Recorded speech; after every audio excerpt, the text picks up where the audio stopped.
she's not going to make it. Terrain like this, temperature dropping that fast, one woman against 40 trained soldiers.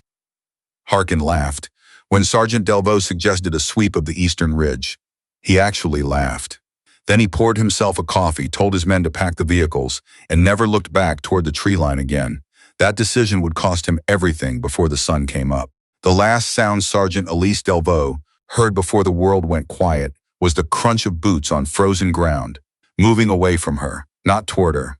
Away she had been face down in a shallow drainage ditch for what her body told her was a long time, and what her watch told her was 11 minutes. Her right shoulder had taken shrapnel from the RPG that had turned the forward observation post into kindling. She knew the damage was real, because she could feel the wet warmth spreading under her jacket, and because when she tried to raise the arm, the signal from her brain arrived somewhere and was ignored. Her left arm worked. Her legs worked. She was breathing. She didn't move yet. That was training. Pure training. The kind that sits below thought, below instinct, in the part of a person that keeps operating after everything else has decided to shut down. She listened. Kellner's voice first. Steady, that flat Manitoba accent she'd recognize anywhere. Morrison's down. I saw her go over the embankment. The blast got her. He was using her old call sign out of habit. People did that when they were scared. They reached for familiar things. Then Lieutenant Crane. She knew his voice the way she knew a faulty weapon, by the specific sound of something that worked until it didn't. You sure? I'm sure. Kellner, we can't hold this position. If we wait another 4 minutes, we're all dead. Silence. She counted it. 1, 2, 3. Then we move. And just like that, she heard the sound of her unit.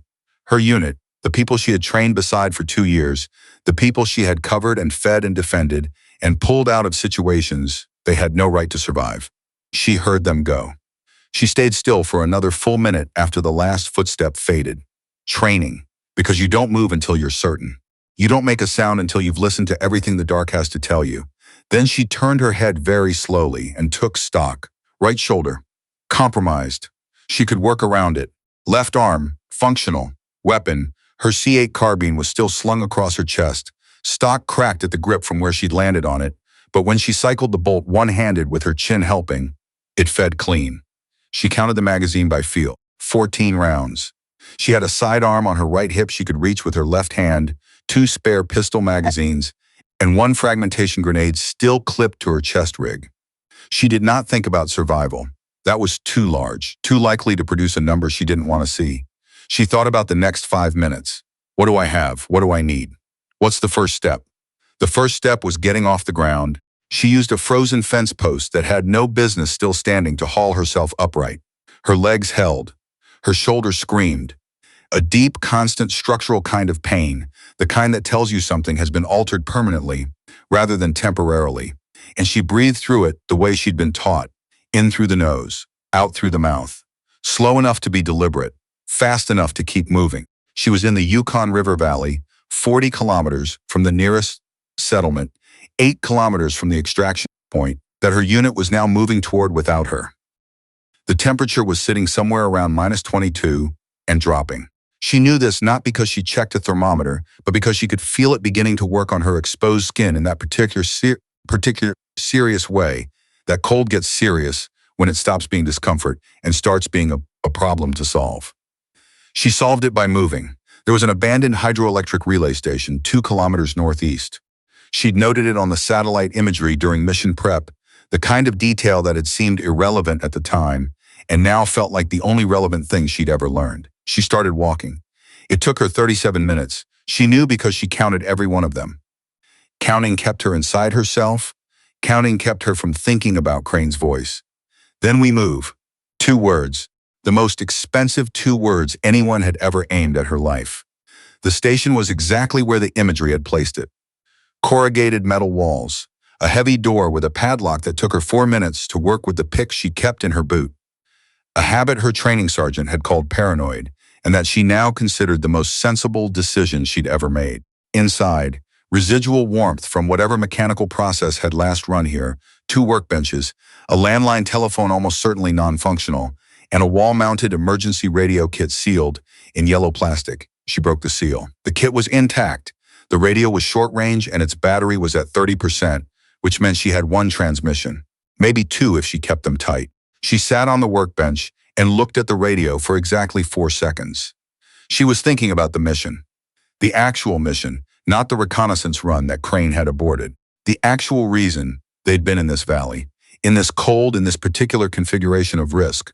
A man named Harkin, operating out of a decommissioned mining facility 12 kilometers north, who had spent the last 8 months building something that multiple agencies in 3 countries had been trying to find for 2 years. Crane had decided the mission was finished. Delvaux had decided it wasn't.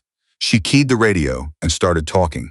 She gave her call sign, her position, her status. Functional, she said, which was accurate if you didn't press on it. And then she gave the coordinates of the mining facility. Not the rough coordinates from the briefing. The precise ones she'd confirmed on approach, the ones that nobody had managed to verify before the ambush had scattered the team. She transmitted for 40 seconds. Then she released the button and listened to the static. There are moments in a person's life where everything that came before, all the qualification scores that had been double-checked by men who couldn't believe what they were seeing, all the deployments where she'd been assigned to supporting roles despite outperforming the people she was supporting, all the debrief rooms where she'd given accurate assessments and watched them get filed under someone else's name, either meant something or it didn't. Either what you had built was load-bearing or it wasn't. She had spent 8 years building something. She was about to find out what it could hold. The static resolved into a voice. Duty officer. She gave him everything in 90 seconds flat. The facility coordinates, the approach routes she'd mapped, the 2 vehicle signatures she'd observed on the north perimeter.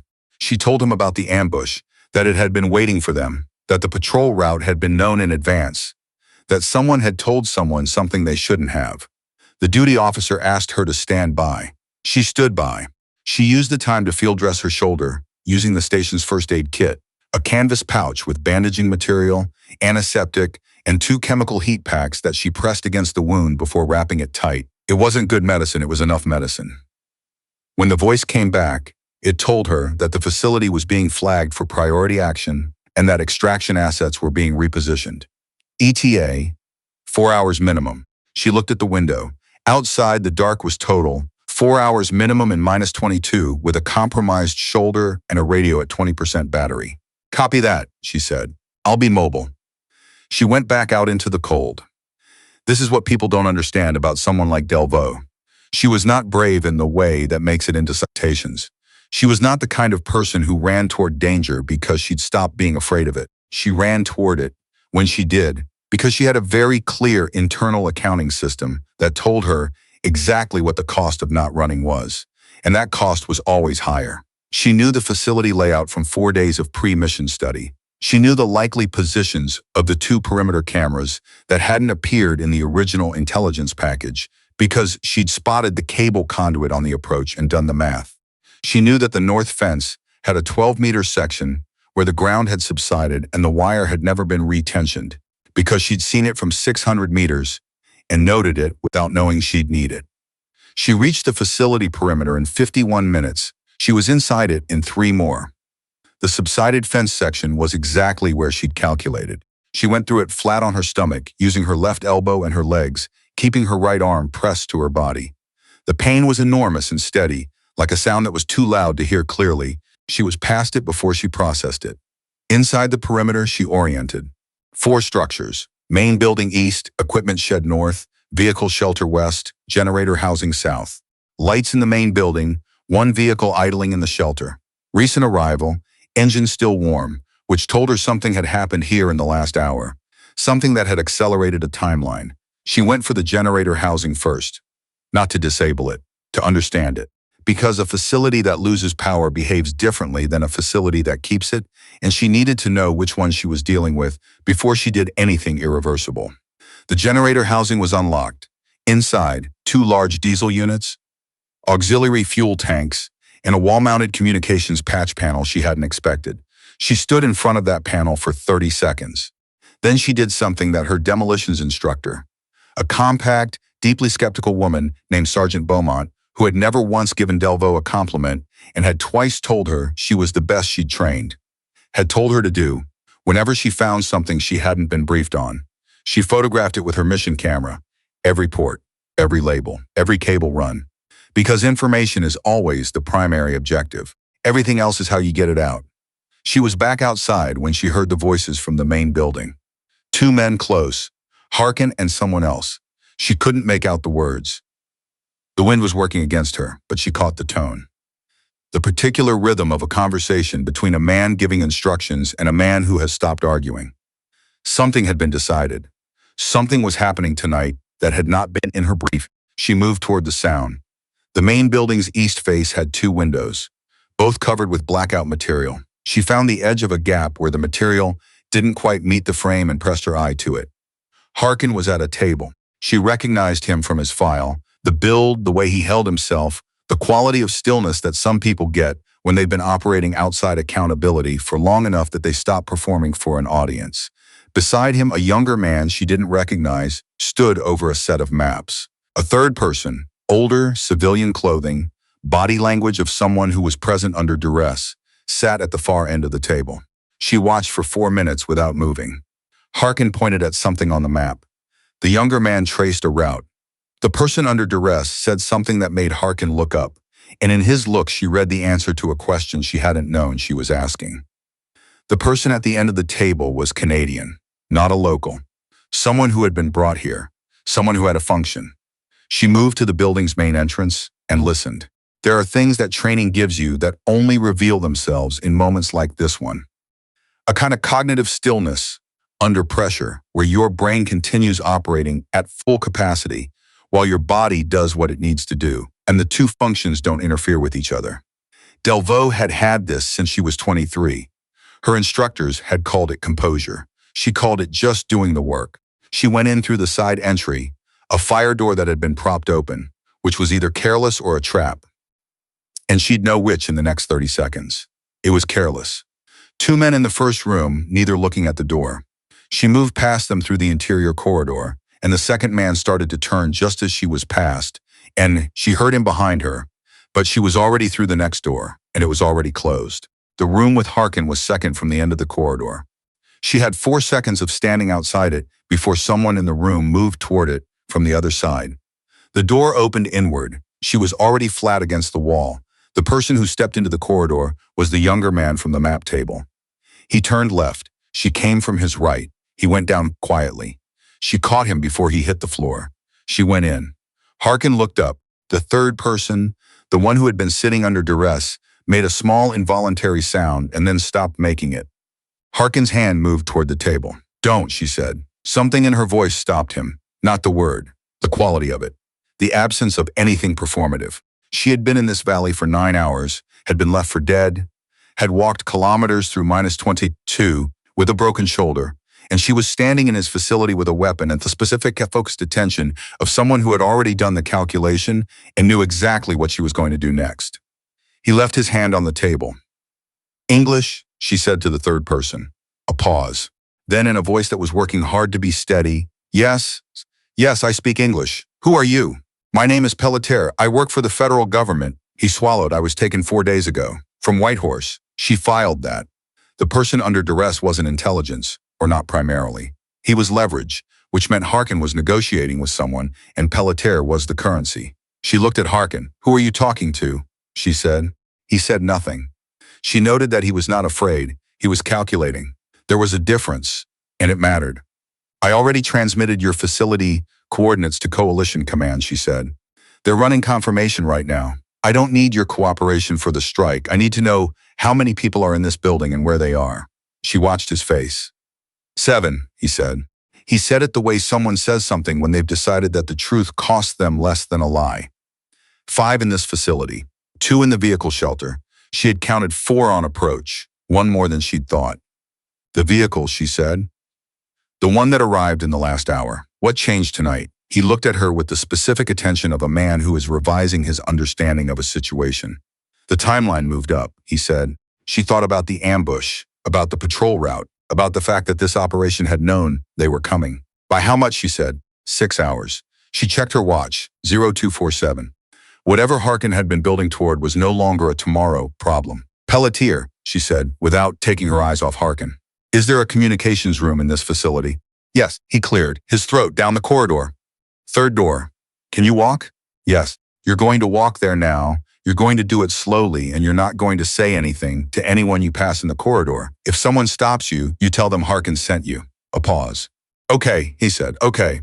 She heard him stand. She heard him cross the room. She heard the door close behind him. Just us, Harkin said. His voice was thoughtful, not resigned, genuinely thoughtful, like someone working through a problem that had just revealed a new dimension.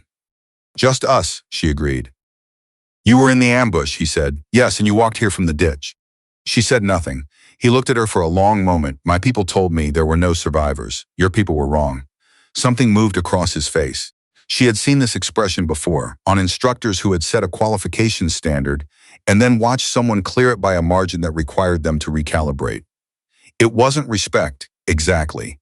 It was the involuntary acknowledgement that a prior assumption had been inaccurate. Tell me what moved it, a communication intercept. He said it evenly. Your unit's extraction route was relayed to a secondary party. The secondary party moved their own schedule up in response. She processed that. The ambush had known their patrol route. Now the extraction route had been relayed. Someone was feeding information from inside her team in real time. Someone on active comms, she said. Someone with access, he said. He held her gaze with the particular steadiness of a man who has made peace with what he is. I don't know who. I only know what I received. She believed him. Not because she trusted him. She didn't. But because the information cost him nothing to withhold, and she didn't have time to extract it the slow way. He'd given it freely, which meant it was either true or a trap, and a trap required her to do something other than what she was doing, and she wasn't doing anything he could set a trap for. Stand up, she said. Hands visible. He stood. The communications room was where Pelletier had said. A single operator sat at a terminal, headphones on, back to the door. She dealt with that quickly and quietly. Pelletier was standing against the far wall, arms folded over his chest, doing the specific kind of controlled breathing that a civilian does when they are trying very hard not to fall apart. You're all right, she said to him. Not a question. I'm all right, he said, like an answer he was trying to make true by saying it. She sat Harkin in the operator's chair and looked at the communications terminal.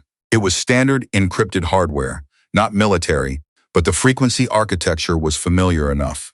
She'd trained on equivalent systems, once at Borden and once during an exchange posting in Colorado. She got through to the duty officer in 11 minutes. Frost to control. She used her old call sign without thinking. Timeline has moved. Primary target has accelerated by 6 hours. I am currently inside the facility with the primary subject in custody. I need extraction assets moved up, and I need you to tell me whether the signal package I transmitted earlier was sufficient for strike authorization. The voice on the other end asked for verification. She gave it. Call sign, authentication code, unit designation, and the 4-digit personal identifier she'd been issued at the start of the deployment. Stand by, Frost. She stood by. Harkin was watching her from the chair. He had the air of a man attending something he hadn't expected to find interesting. Your unit left you, he said. It wasn't an accusation. It was an observation. Yes, and you came here anyway. The mission didn't change because the team did. He was quiet for a moment. What's your name, Sergeant? She looked at him. Delvaux. He nodded, like he was filing it somewhere. I've dealt with a lot of soldiers. A pause. Not many of them think the way you do. You're going to want to stop talking, she said. Not unkindly, just with the tone of someone who had a finite amount of attention and was allocating it somewhere more important. The duty officer came back. Frost, we have confirmation on your transmitted coordinates. Strike package is on standby pending your position update.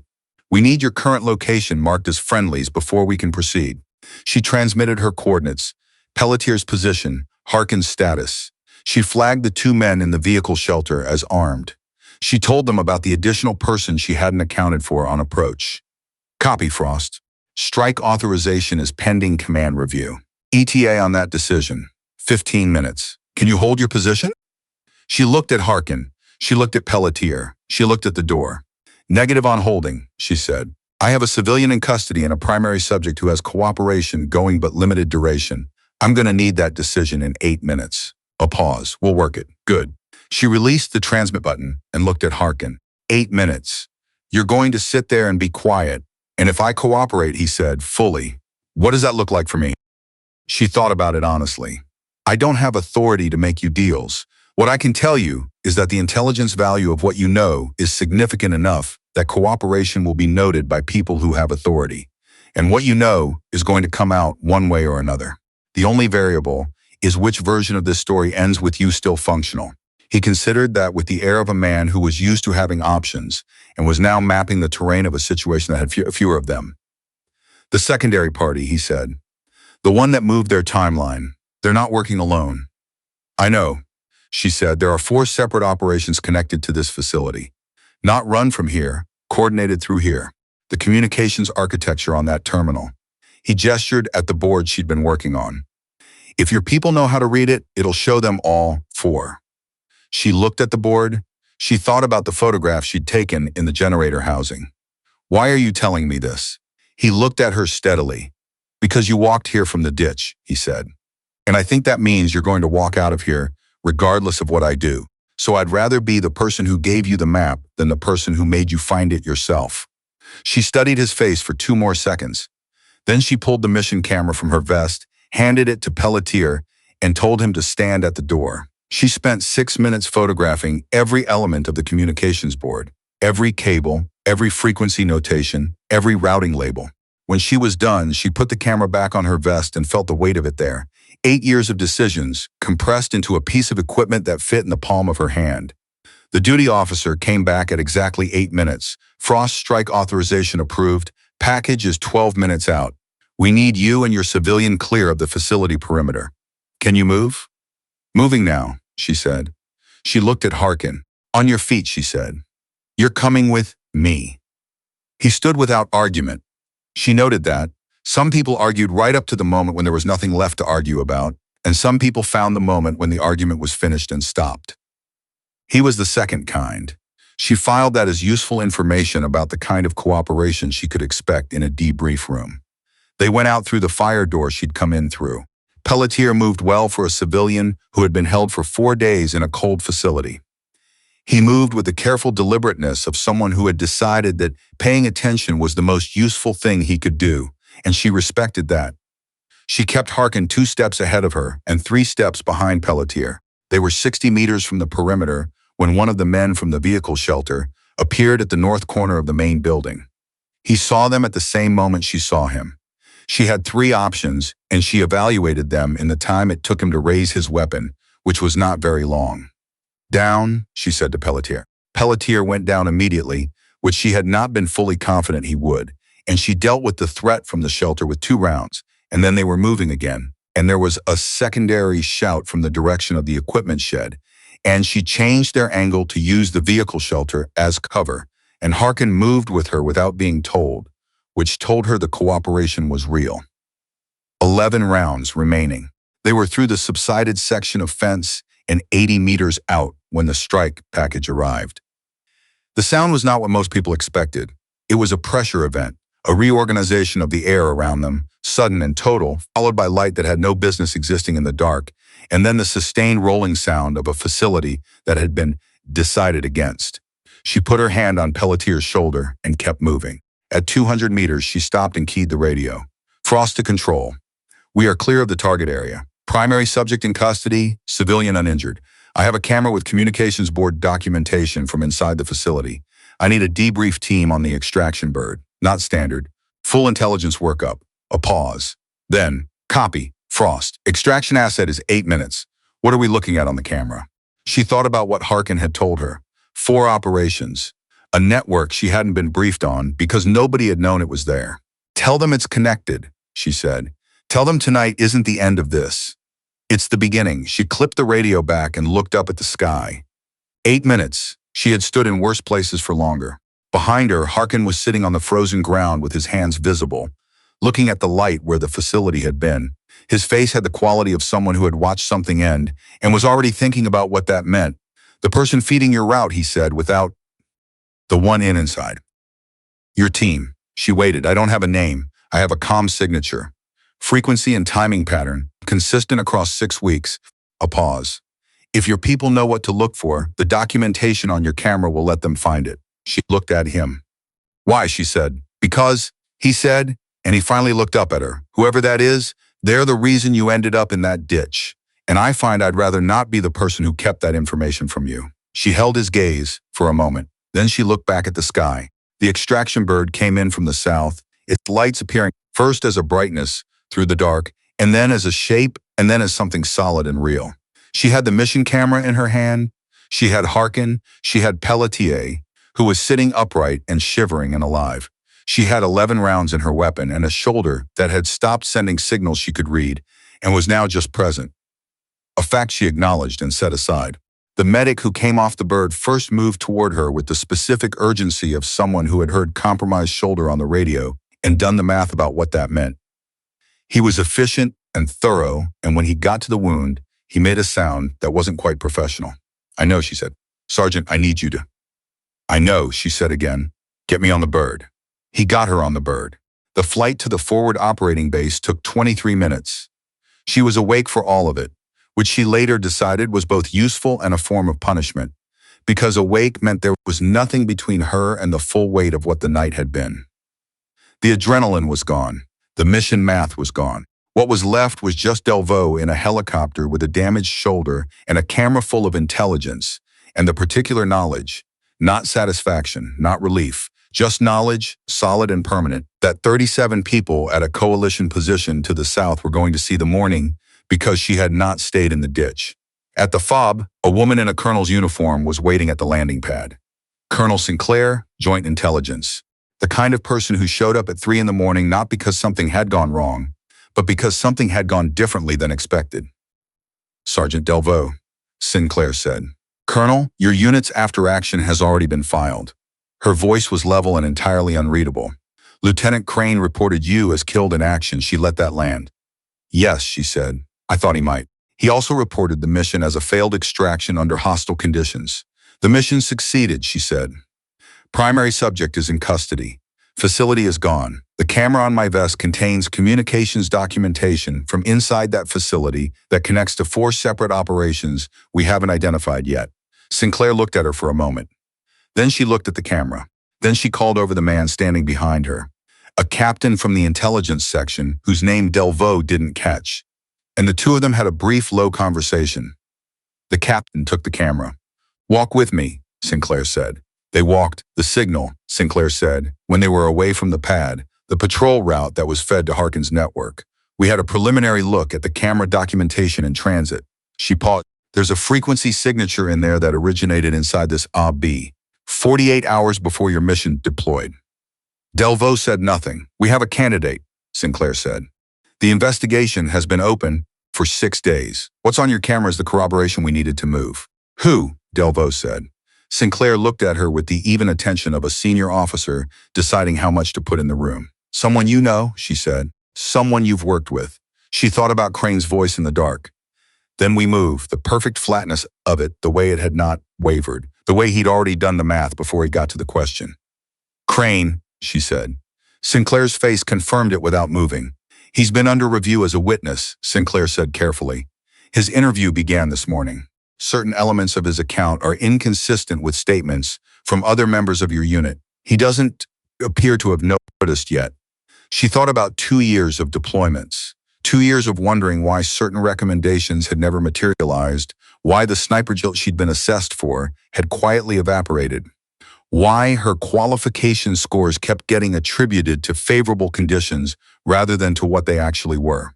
She thought about Crane in a debrief room, telling the same story he always told, confident that the person who could contradict it was in a ditch. "I want to be in the room," she said.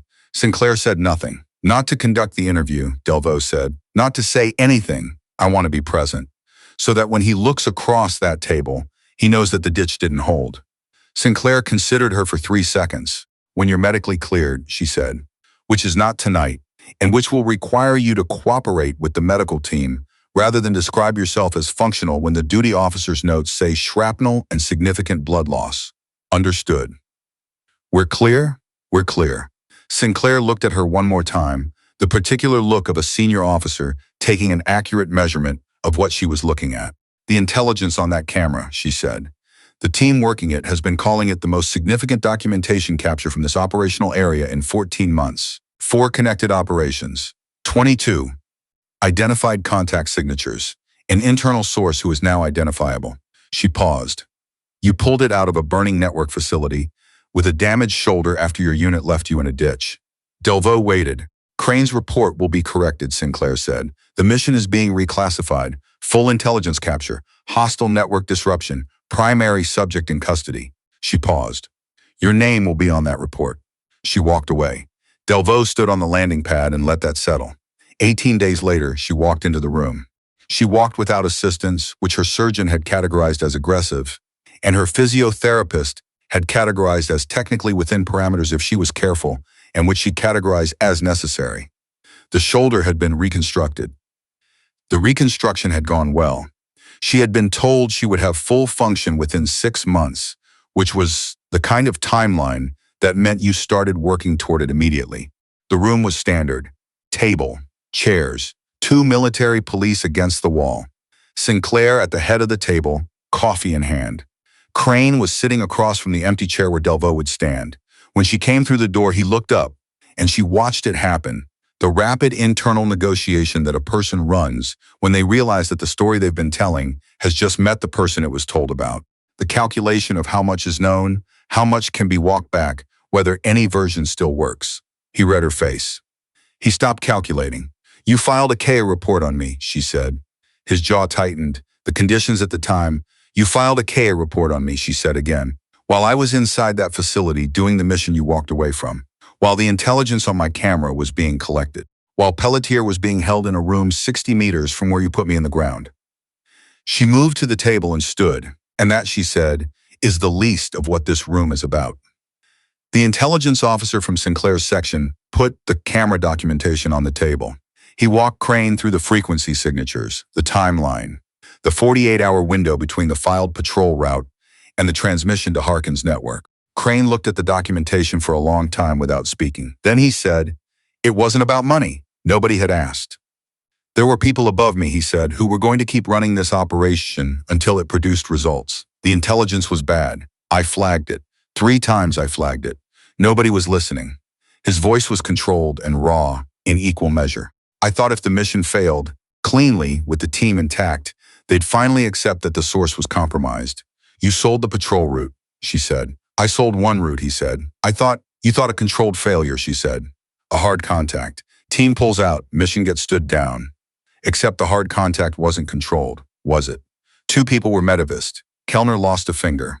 And you left me in a ditch because a dead Delvaux was a closed file and a living one was this room. He said nothing. She looked at him for a long moment. Then she gave him nothing, not anger, not contempt, just the same flat, present attention she gave a target in her scope. They took him out. The room was quiet. Sinclair stood at the table, coffee still in hand. There's something else, Sinclair said. Delvaux waited. The 4 operations identified from the camera. The investigation has been running for 3 weeks now. Sinclair set down her coffee. We have enough to move on 2 of them. The other 2 require sourcing we don't have yet. She looked at Delvaux steadily. Which is why I asked you here 20 minutes before Crane's session and not during it. She slid a folder across the table. Delvaux opened it. A unit activation order, Joint Intelligence, Field Operations Section, Task Designation. Sentinel 3, 4 billets, team lead slot typed with her name. She read it twice. The 2 remaining operations on Harkin's network, Sinclair said, they know we have the camera documentation. They'll be moving. The window to close them is 3 to 6 weeks, and closing them requires someone who understands the intelligence architecture from the inside, because that person built the map that made it possible in the first place. She looked at the team lead line, her name in standard military type, ordinary looking and entirely not. You know the network better than anyone in this section, Sinclair said. You built the foundation in one night, in the cold, with a damaged shoulder after your unit left you. A pause. I want you to finish it. She thought about the ditch, about the sound of Crane's voice carrying over the dark, about 37 people to the south who had seen the morning, about Harkin sitting on the frozen ground, looking at what had been his facility, telling her things because she'd walked there from a place he'd been told was a grave. She thought about all of it, and she set it where it belonged. Not gone, not forgotten, but filed, the way everything gets filed when the next objective is real and present and waiting. Yes, she said. Clean, direct, final. 4 weeks later, she stood in front of 6 people she had chosen from the full personnel roster of the theater. A team that no one had thought to put together, because no one had thought to look at the right files in the right order. 6 people who were Each in their own way, the kind of soldiers that institutional processes tend to undervalue until a situation arrives that has no room for anything except what actually works. She had been told the two remaining operations would be difficult to close. She had been told the network was adaptive, that it had already shifted its architecture in response to the camera documentation, that the people running it were experienced and careful, and not inclined to make the kind of mistakes that had let her walk out of Harkin's facility. She had noted all of that. She had filed it. She had not survived a ditch, 12 kilometers of Tundra, a facility of 40 armed men, and 18 days of reconstruction to be deterred by a network that was adaptive and careful. They had decided she was finished once. They would not make that assumption again.